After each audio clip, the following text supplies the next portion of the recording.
Straight on to a look at the French papers. I'm going to start off with how they're reacting, of course, to the terror attack in London. Are we, Alison? We are, Stuart. That attack hit very close to home for a lot of people here in France, which, as we know, has seen a number of attacks in the past few years.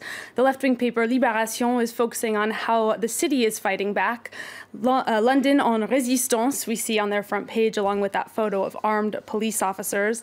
And for Libération, the UK maintaining Thursday's election is really a big sign of this resistance. And in its editorial, the paper focuses on unity, not just the unity of people in the UK, but actually of all of Europe. And the paper says, you know, Brexit or no Brexit, Europe stands together. UK continuing to resist them, but according to Le Monde, people are getting pretty fed up. That's right, Stuart. This is the third attack that the UK has seen in as many months, the second attack in as many weeks. And Le Monde says that after London, calls for unity are starting to give way to anger. Their reporter was out talking to people yesterday in the streets near London Bridge, and he says you only really had to scratch the surface to realize that behind the calls for solidarity, people are really angry and even wanting a little bit of revenge. Le Monde talked to one man in particular who outran the attackers, but then when he saw other people getting stabbed, he decided to chase them down. He threw pint glasses and stools and things at them. And he said that for him, he wants to send a message to the Prime Minister, which is, you have to be tough now. Theresa May seems to have heard that message. That's right. She said it herself yesterday, enough is enough. You can read that on the front page of Le Figaro. Theresa May wants to eradicate extremism. She's proposed to overhaul UK counter-terrorism measures and in particular crack down on the internet. Now, the right-wing paper supports her hardening of tone. Le Figaro in its editorial says, look, Europe really has to stop this extreme tolerance that it's been practicing because it's really coming back to haunt us like a boomerang. OK, well, Theresa May also confirming yesterday that elections will be going ahead on Thursday in the UK. Now, Libération says this is a series of attacks isn't really likely to help the Prime Minister's chances, though. Yeah, they don't think that it is. Libération reminds us that when Theresa May called these snap elections, she was looking pretty good to get a pretty huge majority in the Parliament, and that is much less the case now, according to Libération, after what they call a disastrous turn in the campaign. The paper says that these attacks could weaken her even more, notably because the period when Theresa May was Home Secretary, the government actually drastically cut down its police force by about 20,000 jobs. And Libération says that this is an issue that's likely to come up during the next few days of campaigning.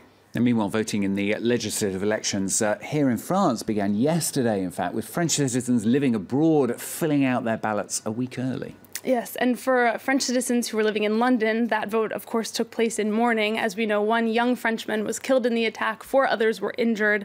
And a journalist from Le Monde talked to members of the French community as they came to a polling station yesterday in London. Many said they were still quite rattled by Saturday night's attack. And Le Monde spoke to one woman who said, you know, that England has almost become like France, and she told the paper, we are no longer safe anywhere.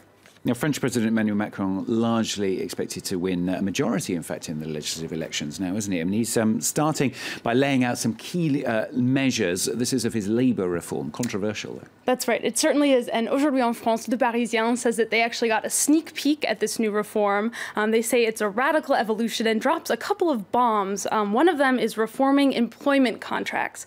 Now, here in France, the way contracts work is pretty standardized right now across businesses. But according to Le Parisien, this new reform would make it so that each business would really get to decide for themselves how they want to negotiate the contracts of their employees, which could lead to some not so good contracts for employees who have very insured rights, as it is now.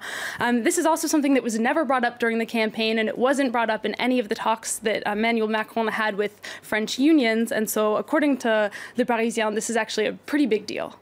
We shall see how it goes over the next few weeks. Now, finally, let's end with something a little bit lighter. Some good news for people who are not so good-looking.